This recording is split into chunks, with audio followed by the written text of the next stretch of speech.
Hello, everyone. It's Shane Kanto, your Wasteland reviewer, and welcome to the Wasteland Retrospective here on the SPM Crew Podcasting Network. And this is my weekly show where my guests and I each pick a film related in some shape or form. And hopefully, by the end of this episode, you'll have two movies to go check out. And we're going to be doing a double dose of some earlier Guillermo del Toro films before he went full blown blockbuster mode in the US. One of these films is, I guess, one of his first attempts at dabbling into that, but we'll get into that. But joining me, because it is the third Thursday of the month, it's Luke. Hello, nice to be back. Absolutely. And yes, so we're going to be talking about 2001's The Devil's Backbone. And then we're going to be talking about 1997's Mimic. Now, hmm these are both Guillermo del Toro films. They're both very specific, like horror-esque motifs.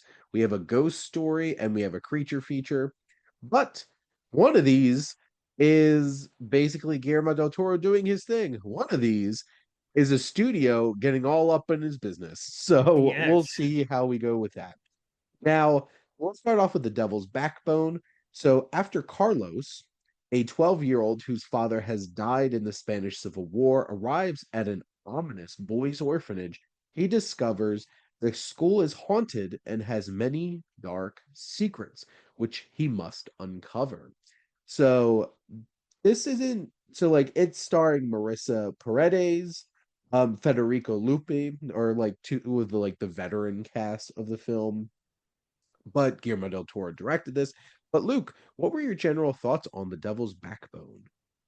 So I liked it. Like I'm between kind of like it was okay to like low side of liked it. And for me that was it's basically a story of two halves or sorry, story of three thirds. The first third, the setup and all that, brilliant. I was like, oh yeah, Guillermo, let's cook, let's cook.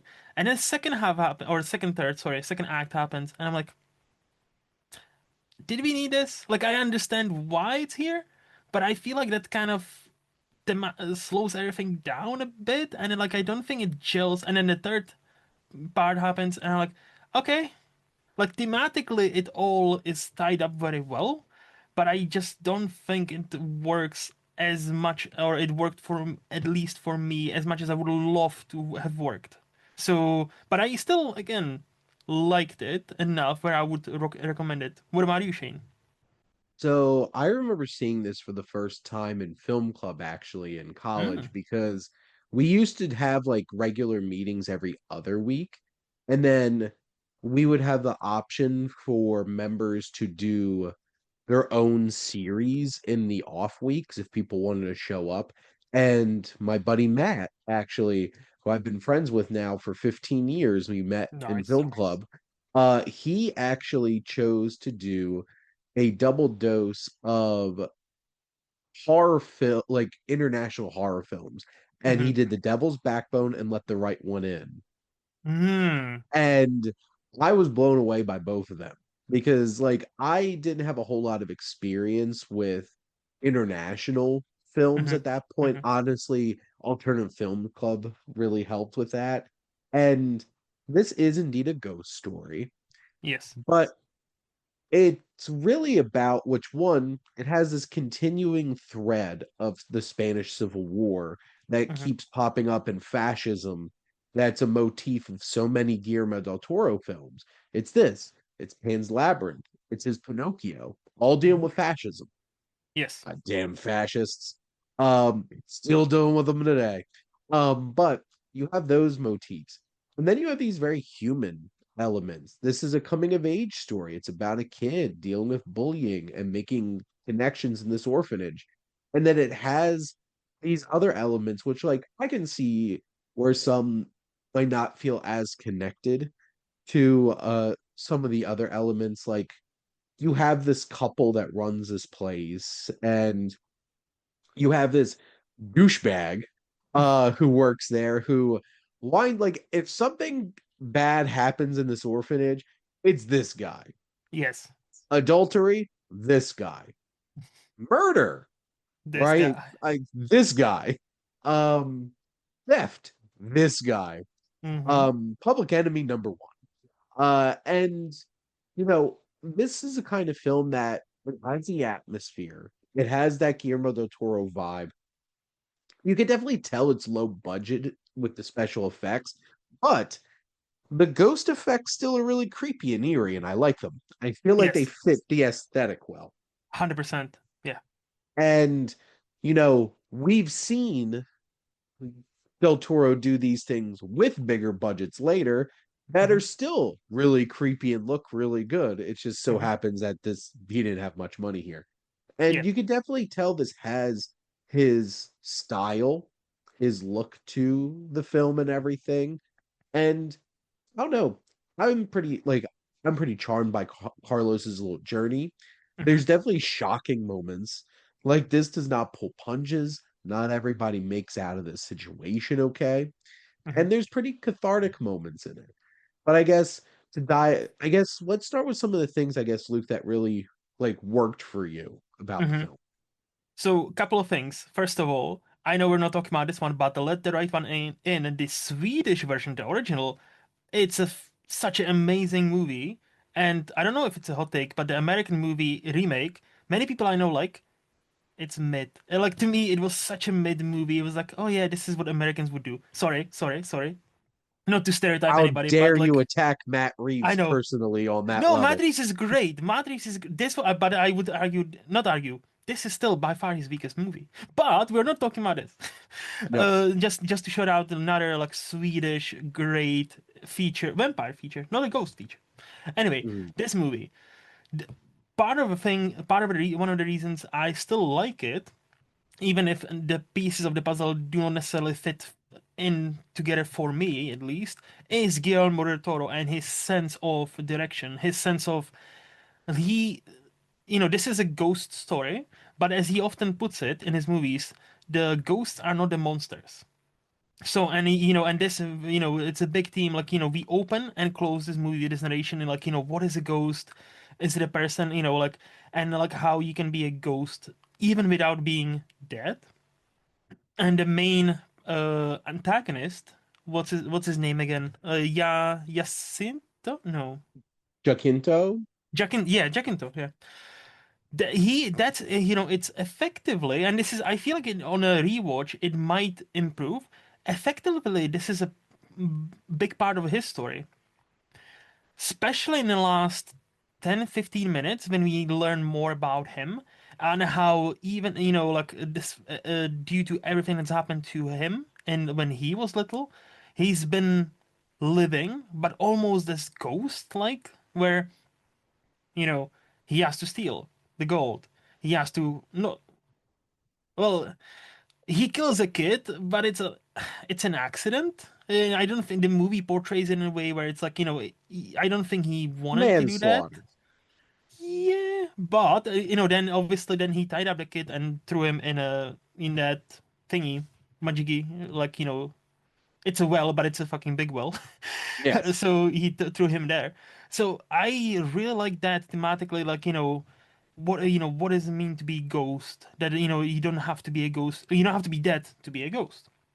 And not ghosts are scary. Some just wanted revenge. So I Revenge. liked yes of the Sith. And I like that, and I like the performances. I liked the vibe of the movie, but especially from the first third, like the setup of the boys' orphanage. You Mm. know, there might be a ghost lurking around. I really like that and how Guillermo, deals with that. Yes, you can tell it's a fairly low budget, but we need to mention another Spanish filmmaker helped him out massively with this movie. And basically, to my understanding from what I've read, the reason we have Guillermo del Toro still around is because of Pedro Almodovar, like a icon, giant of not just a Spanish cinema, but a cinema. Yep. Because yeah, after The Mimic and his experience, we will talk about it soon. He nobody wanted to hire him because Harvey Weinstein was shit talking him all over Hollywood, Guillermo del Toro. So he had to kind of retreat for a couple of years. And it was only due to Pedro Almodovar seeing Kronos, his first feature, that Mm. he actually got to make this movie because he was like, "No, I'll produce your next movie. Let's go to Spain." Right? So thank fuck for Pedro Almodovar. Yeah. Anyway, so yeah, so that was basically those are my positives. So I really like it because you can still see at least the author behind the camera, which is, Guillermo del Toro.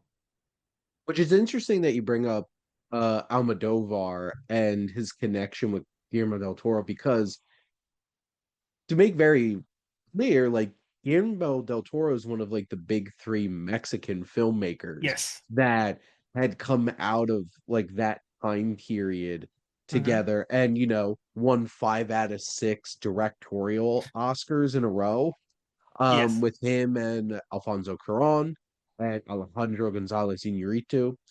But it's interesting. I guess that's where he got this connection with Spain, Mm-hmm. potentially, is through that connection with Almodovar, because some of Guillermo del Toro's films are like very iconically Spain and like Spanish Well, in this like was Pan's supposed to be Labyrinth. Mexican Civil War. So they, because of that, because of him being in Spain, they made it with predominantly Spanish cast, and they changed Mhm. the original script. Apparently, was the backdrop was a Mexican Civil War, so they changed to Yeah. Spanish Civil War.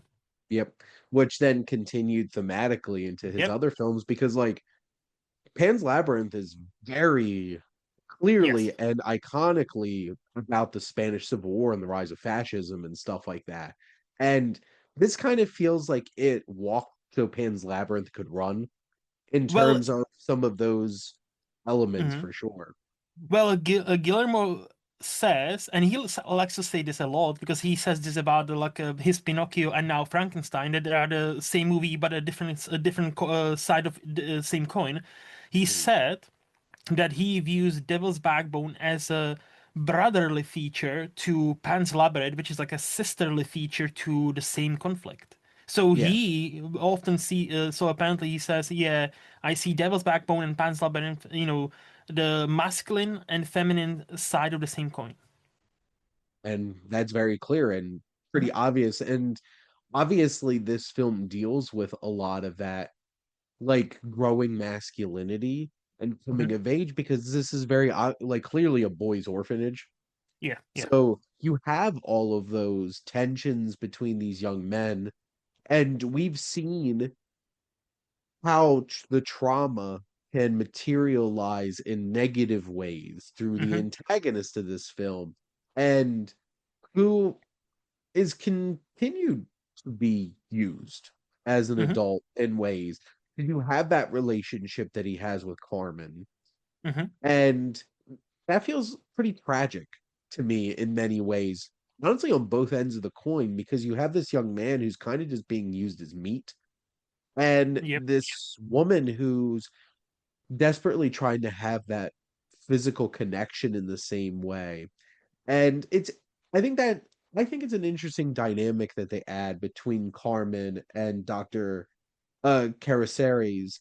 And it's interesting how, too, the name of this movie comes about, Hmm. Hmm. because not to get into detail, but one of my wife's best friends has a just gave birth to a child who has spina bifida. Ah. And that's what that is, the devil's backbone. Obviously, they didn't have technology back then to be able to do anything about it. And like you could be born completely with your spine on the outside, which was almost a death sentence at that point. And Yep. then, they put them in jars, which, if I'm not mistaken, they're inferring spine cells, right? When he's talking about people think this has like hearing abilities. I'm like, wait a minute. Um, but obviously they didn't know that back Hmm. then. Hmm. Um, but like now they were able to do in utero surgery Hmm. to be able to fix a lot of the spina bifida before this my wife's friend's baby was even born. Hmm. And it's miraculous what you could do now. And it's interesting how they utilize that, because you do get a bunch of like grotesque names plopped on just medical things, and there's that stigma. It's just it's like a condition. And Yes. there's like the devil's backbone. Yeah. Like this child has been like touched by the devil or something. And Uh-huh. I thought that was an interesting layer to how like that fits. Like it doesn't like fit into the story, but it's that kind of thing where it's just like it adds layers. And I guess I've watched this so many times, all those little layers stick out to me, and I find interesting elements to it. And see, that leads me to one of my, excuse me, I guess biggest points or biggest problems with this movie. So, for example, right, you have this caretaker, older, like the older guy, Yeah, explaining that to him, and then he takes a ladle and like pours him a shot. He's like, so if yeah. you believe in all these stories of ghosts and that, drink this. Maybe this will cure you as well. He runs away. He's like, no, I'm not drinking that. And maybe I haven't seen a ghost. Okay, I'm bye. And then this man of science, as he says himself, has a second and drinks it himself. So that conflict of you can still be a man of science, but there's something deep down you can still believe. I thought it was fascinating, but the movie, instead of focusing on that, focuses on that war and gold aspect, and I'm like, and this is where I struggled with the clash. I'm like, there is a very even more down to earth movie hidden someplace, and I just don't think we needed the war aspect and the gold aspect to flash out what eventually still would have flashed out, but like through different ways. Like, for example, like right, I feel like this might be a very minor nitpick. I don't know how you felt about this. I don't think we should have seen the ghost in the very first scene. Like the boy, I Mm. feel like, had we seen it like halfway through the movie, like, it just made me like, the moment we actually see it materialized, it's not about the effects. Like, the effects to me looked cool. It's more about the journey.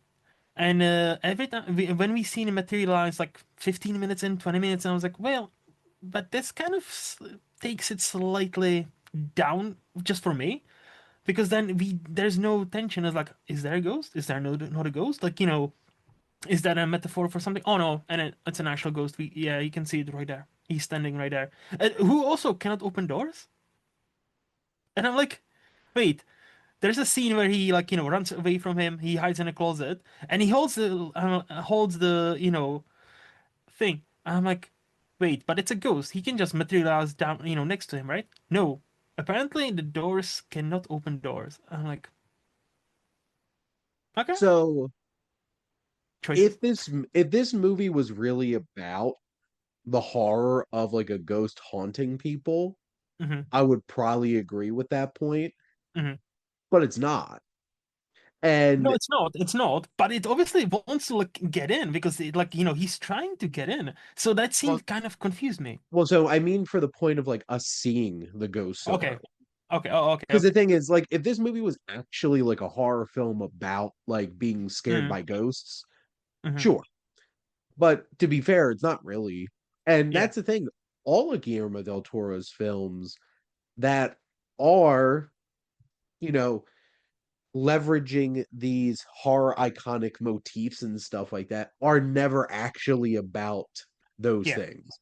Yeah. And because the ghost isn't the like you pointed out at the beginning, like the ghost isn't the real monster here.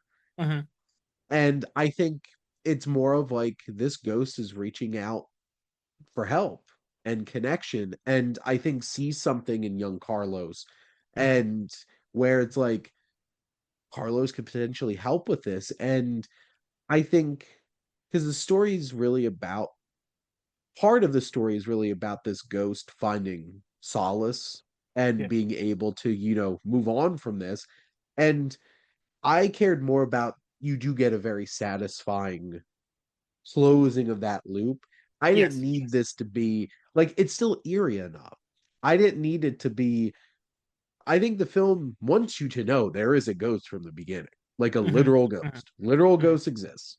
Mm-hmm. And yeah, I'll admit, like, there's a lot of threads to this film. Like, narratively, there's a lot of ideas, there's a lot of subplots going on here. And did this film of a little over an hour and 45 minutes need all of that? Probably not.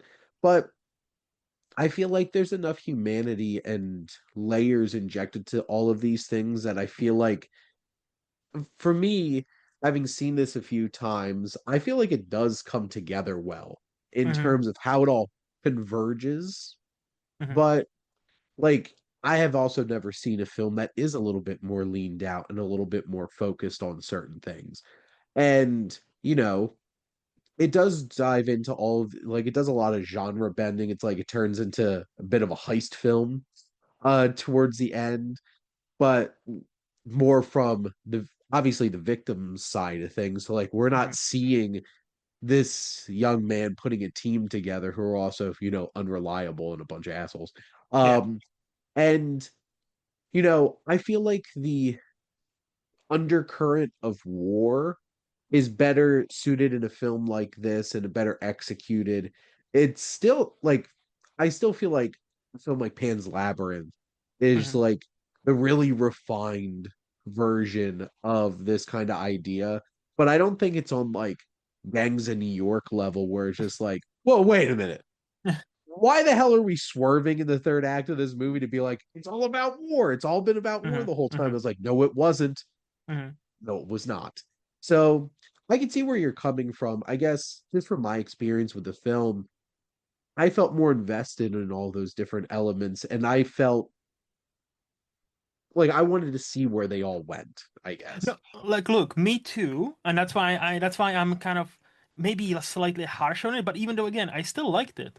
I Yeah. like this is a Blu-ray on my shelf. I'm not gonna get rid of because I can see myself getting back to this and maybe on this because this was only my first watch, right? Yep. So maybe on a rewatch, some of the points will bother me less. Like for example, what I really liked is again when you realize it's also Jacinto's story, like the bad guy story.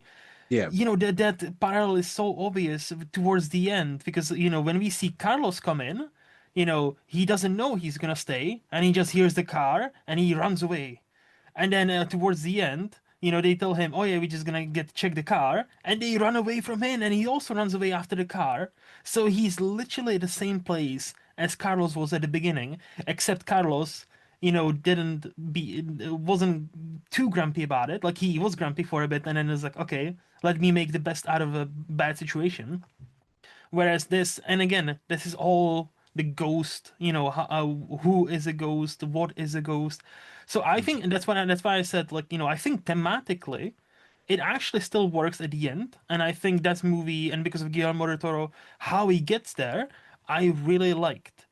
I just didn't understood why we needed this mainly the second portion of the movie, especially when we had the man of science versus science versus nature, science versus like mysticism, or like religion in a way. Like that could have been something that could have been explored a bit more, not just hinted at. I just and for me that was one of those things that stopped me from loving it. But I still would recommend this movie because it is. I feel like this is one of the most underseen Guillermo del Toro movies that's out there, and it should be seen more. I definitely agree. I think this is like 'cause I've seen Kronos and I like Mhm. Kronos too. I feel like this is like the film Mhm. that's like Guillermo del Toro's like, this is me. Mhm. And I think this is like that jumping off point for him as Yeah. a filmmaker. And like it's crazy because like there is just so many films that like you feel like he should have so many more films that he's Mhm. directed only because my God, how many different films has he been attached to Yes. over the Yes. years that didn't Hobbit. wind up happening? Um, because to put into context, so Kronos was his first feature in 1992. He did Mhm. Mimic in 97, and then it took to 2001 for The Devil's Backbone to release. And then he got a second chance in more blockbuster films because he did Blade 2 and Hellboy. Yes. And I love the Hellboy movies. Mhm. Hellboy, The Golden Army is one of my favorite comic book movies. I absolutely love that. And then people love Pacific Rim and stuff I, like that. I'm people. Yes, I'm people. Yes, Pacific. The first Pacific Rim is fucking awesome. Second one is not great, but the first one is fucking awesome, and I'll stand on this ground. Thank you very much. There you go. I I gravitate more towards stuff like Pan's Labyrinth and Hmm. this Yeah, yeah. and Shape of Water. I love Shape of Water. Um, Yes. I was people who were like ecstatic that that won Best Picture. Um, but those types of films I really enjoy. Like that's Hmm. the thing. He could do both. He can Yeah. do bigger budget films and then he can do these types of films. This is do you have the Criterion release of this, by the way? And no, I think it's just a basic Blu-ray. For the record, the cover of that Criterion is beautiful. It is so cool and I love it. I did Let used to me have look this it on up. DVD and it was the cover of the DVD looks so cheesy. Like somebody just threw that together real quick. But overall, I think this is one of those films where it's like a filmmaker really finding his voice and it Hmm. really like prominently popping out on screen. So if you haven't Oh, seen The Devil's Backbone, isn't that a cool cover, Luke? it is. And you know what's even cooler? What I've read about on IMDb. So this Criterion release of Devil's Backbone is their spine number 666. Oh my, there So you like go. so, somebody had a good enough time with that. Like, oh, it's a backbone. It's a devil's backbone. You know what? Let's make sure it's 666. And There you I'm go. like, okay. Well, Luke, are you ready to dive into Mimic? Yes, let's talk about a movie. Why took him 4 years to make a devil's Yes. backbone. So Mimic, we have 3 years ago, entomologist Dr. Susan Tyler genetically created an insect to kill cockroaches carrying a virulent disease. Now the insects are out to destroy their only predator, mankind. Yes. So this is from director Guillermo del Toro, and we have an interesting collection of Mira Sorvino, Jeremy Northam, Giancarlo Giannini, Charles S. Dutton, Josh Brolin, F. Murray Abraham, Norman Reedus, just randomly. Now it makes a lot more sense why Norman Reedus is in Blade 2. Um, because he did this one first. But Luke, what were your general thoughts on Mimic? Well, talk about a story of two or like two, three thirds or so yet again it starts very well. Like I was like, oh, first time I was like, oh, cool, cool. This is like 90s dark, gritty Yep. thriller. I'm like, oh, all the things I love. Checkbox, check, check, check, tick, tick, tick. Yes, yes, yes. And then it just starts to be Uh, like, wait, what? Why is this action sequence cut to fuck? Why is this? Wait, what? Where is the love for these monsters that Guillermo del Toro is notorious for? Wait, what? And I was like, before I even read a single IMDb trivia, I was like, this feels like, and I seen obviously Miramax. I was like, this feels like Harvey Weinstein fucking up a movie. This really feel like throughout the movie. I was like, I bet when I open that IMDb trivia page, that's gonna be there. And sure enough, when I finished this movie, yes, it was there. This is apparently there was an article after he was Me Too'd, top 6 movies he helped to destroy, and Mimic was on there. And I'm like, yep. Because yeah, look, it's not a bad movie, it's just painfully average. And unlike Devil's Backbone, where you can see the author behind us, the camera, here, this could have been directed by, Tom, Dick, and Harry, and it would have been the same movie. So like this doesn't feel any kind of voice is being heard besides Harvey Weinstein with his pair of scissors. Just like, yeah, let's make it into action. Let's put in more action. Let's jerky camera because that's so in right now. But yeah, so it's not a bad movie. It's just painfully average. What did you think, Shane? it's like it's a it's like a relatively entertaining Hmm. it's a relatively entertaining creature feature that feels very 90s aesthetic. And you can feel the same vibe that you get from like Blade 2 in like about 6 years, just from like an aesthetic standpoint. Okay, okay. But like There's a lot. There doesn't feel like there's any heart and soul in it. Yes. Because here's the thing, you alluded to this. There's a whole other like thread of this film where we realize that these creatures are like Frankensteined Hmm. together things that were created by man, abandoned by man, Hmm. and were forced to like evolve on their own. Hmm. See, that's the kind of stuff you would expect from a Guillermo del Toro movie. This just feels like give your vibe, make a cool, interesting looking monster, Hmm. and that's it. And then everything else just felt like just your expected kind of monster movie. I will say it Like, again. It feels dumped down for. I'm sorry, I don't want to sterilize, but generalize for Americans, because again, where the most of the Gilmore movies deal with, hey, this monster is not a monster, it's the people, and here's why, and it shows you the soul, where you can like Shape of Water, latest Frankenstein, you know, all these Devil's Backbone, you can feel empathy for the monster, quote unquote. This one is like, hey, this fucker somehow survived, and now they are breeding down in the sewers. yeah. Let's kill them all. Well, and there is a because there probably was an avenue to explore that because Hmm. Guillermo del Toro made this, but like there's a very obvious avenue where this is a tragic thing, and then the movie just chooses not to explore that at all, which makes it a lot less interesting. It's Yes. just they go for the shock and awe that it could like mimic Hmm. Hmm. people. I wish you all could see the hand motion that I made Beautiful, beautiful. 10 out of 10.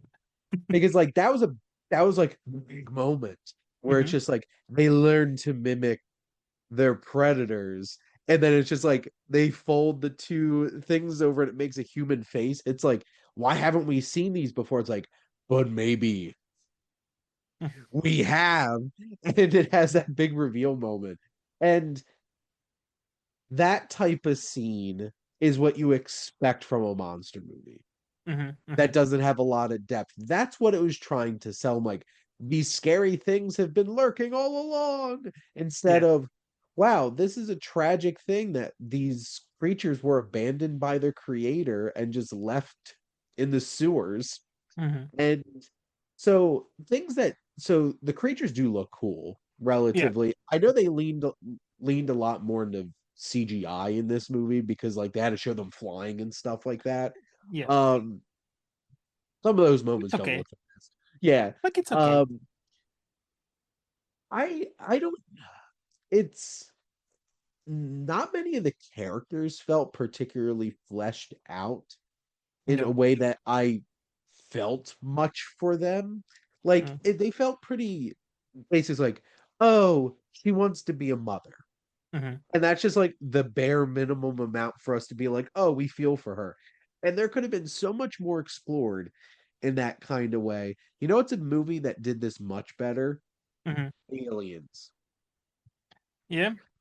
So this just kind of feels like a hollow version of better movies like this. And, you know, it has some very 90s casting. I don't know who Jeremy Northam is. I don't have a whole lot of apparently he's in Gosford Park. I don't remember him, but to be fair, there's like 40 named actors in Gosford Park. Yes. Yes. I know poor Mira Sorvino went Talk through about the another victim ringer of Harvey Weinstein. Harvey Yeah. Weinstein, who actually saved Guillermo del Toro in this film, apparently, Hmm. Hmm. and Quentin Tarantino, because Yes. apparently Quentin Tarantino is one of the few people who could be like have any kind of sway with Harvey Weinstein. And they were dating at the time, Quentin and Mira apparently. So yeah. Yeah. Um, always loved Josh Brolin. This was like one of those weird like between him being a child actor and then him being like an adult actor role.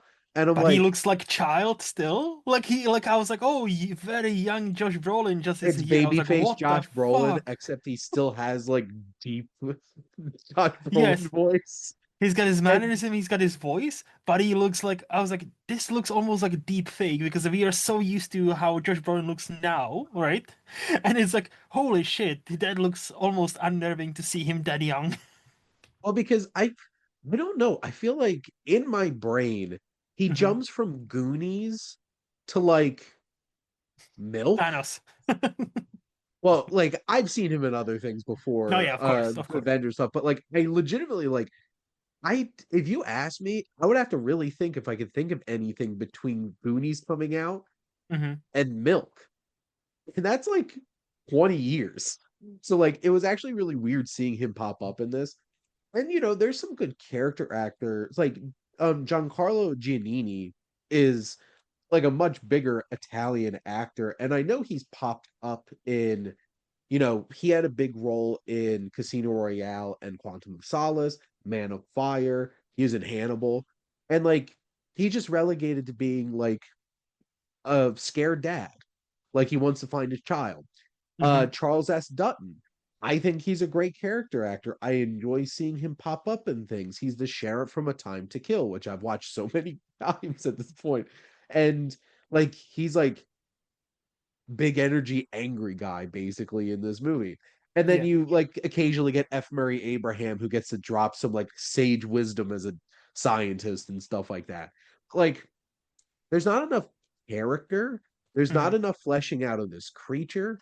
And then at that point, you're just stuck on vibes and like horror elements. And sure, I think some of the body horror elements of like the creature and stuff like that look pretty Hmm. cool. Yeah. This definitely feels like a lot of the vibes and production design and stuff that we wind up seeing in Blade 2, like the whole sewer thing. I'm like, Hmm. wait a minute. Yeah. Yeah. That kind of stuff. But at the end of the day, this is a very paint by the numbers creature feature. And I can see why Guillermo del Toro is so disappointed by this because he knew he could do much more with this. In hindsight, we all know that he would have done much more with this. And then it Yes. just feels like Harvey Weinstein wanted something that he could just sell to a bunch of teenage boys and like Hmm. horror junkies in the 90s, and it could have been so much more interesting than that, but it's not. Exactly, So and that's the problem with the movie because ultimately I think we both are kind of on the same page. It's not a yeah. bad movie, right? No. It's not. Like, it's still competently made to an extent, besides the action sequences. But like decent actors, some good performances here and there. Like, it's not bad. It's just when you see Guillermo del Toro directing, even though it's a young, it's on his second feature, you think, oh, there's gonna be an extra layer of this or something extra in this movie, and it's not. And then, but if you've seen a movie or two as we are, isn't it sad that it's so painfully obvious this is not him directing? Like when he is like, oh, it's almost like, is it really directed by him? Because apparently many shots that are used in his movie have been done by the second crew. And I'm like, yeah, it does feel like Guillermo even like complained that like tonally it's off, the color palette is off. That that's why the movie sometimes looks great and sometimes looks average. And I'm Yeah. like, and I have actually seen the director's cut, which is 7 minutes longer, and I'm still like, it's fine. So even the director's cut, he was not able to, Guillermo del Toro himself wasn't able to salvage much more because obviously there's only so much he was able to shoot and he was able to do, right? So it's just one of those. I feel like this is one of those movies where the behind the scenes of this movie, a documentary about this movie, would be much more interesting than the movie itself. Because you have the peak Harvey Weinstein at his prime power, you know, fucking up movies, being a bad person, and just this new talent, newcomer to Hollywood, like, hey, this might be Guillermo, might be somebody at one point, and just going, being chewed up by this Hollywood machine. I genuinely feel like a documentary about this making of this movie would be fascinating to watch. And I think kind of just tying up my thoughts on this is a film that reeks of this could have derailed a young, promising career. And Yes. we have all seen films that did that, where it's like, I have you seen Kronos? That's the only one I haven't. So I've watched Okay. these two, and Chronos is the only feature that I haven't seen, but it's soon to be watched. It's a film I really like a lot. And you see so much promise.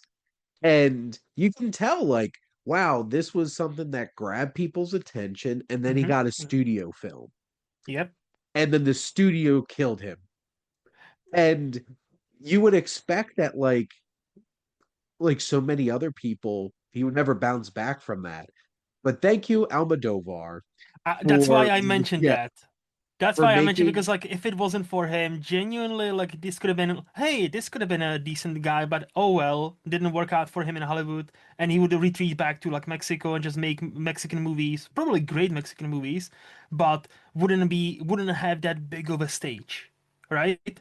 And that would have been such a shame. So thank fuck for Pedro Almodovar, a brilliant filmmaker. B saved Guillermo del Toro, like or at least helped massively, not if not yeah. saved. Well, and because the thing is, think of all the films we wouldn't have at this point, and how what would we do if we didn't have 50 million articles telling us what Guillermo del Toro is going to do next, and Yes. only two of them happen? But to be fair, like we can make fun. If you ever hear this guy talk about art, Yes. movies, horror, really anything, such a passionate, sincere dude who is not taking like what I love about him, side tangent, he's never taking himself seriously. He's make cracking jokes left, right, and center. He's witty, he's funny, but then he can talk about, oh yeah, I have this book on art from 1900, and this is what I based on like in Frankenstein. This is why this scene is here, this with this specific design, because I've seen it in a book from like 1900, because he's got like millions of books at his home apparently that he studies like that. And I'm like, this dude is just so passionate. So even if all the movies of his do not land for me per se, like they're not all 10 out of 10, I just support everything he does because when he's on his best, you can see his sincerity, his passion for art, his passion for cinema, his passion for storytelling and monsters, and how he watches or how he sees monsters for, hey, this monster might not be a bad dude, and Yeah. here's why. Well, and I loved Frankenstein. Mm-hmm. I Mm-hmm. I'm real high on that movie, and Same. Same. at least technically, I'm really hoping that it wins a bunch of Oscars, or at least is in contention We for can a hope. bunch of Oscars. So we'll have to see. But I'm Yeah. always looking forward to what Guillermo del Toro does next, and maybe I think the window's long closed on this. I won Hellboy 3. Um, Oh, that'd be good. it's not going to happen. Yeah. You all can't see, but single tear going down face. But that is a wrap here on another episode of the Wasteland Retrospective. But Luke, thank you so much for coming on and talking movies with me. Always a blast, Shane. Thank you so much for having me back. Absolutely. And next week, Jeff and I will be talking about The Prestige and The Illusionist, one of those pairings that has Yes. happened in cinema where it's like, why did these two studios make the same type of movie at the exact same time? And next month, Luke and I are going to be doing a double dose of some Akira Kurosawa uh samurai films with Toshiro Mifune. It is Yojimbo and Sanjuro. And Just in thank time you for all Christmas. just in time for Christmas. But thank all of you for listening. Make sure to like, comment, and share on this episode. What's your go-to Guillermo del Toro film? What's your favorite? There's a lot to choose from. Mhm. And make sure to follow or subscribe wherever you listen to your podcast. The SPM Crew Podcasting Network is ever expanding. We have so many different types of shows, many of them about movies because we love movies. We have interview shows. We have shows about physical media and Tolkien and music and sports. So you can find something you're interested in. And if you want to join the crew, whether being a guest on one of our shows, I know Luke's always looking for people to interview on Flicks and Chill. Please. Uh, Shameless plugs. Or if you want to start your own podcast because you have your own idea, reach out to us on our website. And if you like our logo, check out High Flyer Creative for all your digital marketing needs. But most importantly, thank you as always for tuning in and supporting the Wasteland Retrospective here on the SPDM Crew Podcasting Network.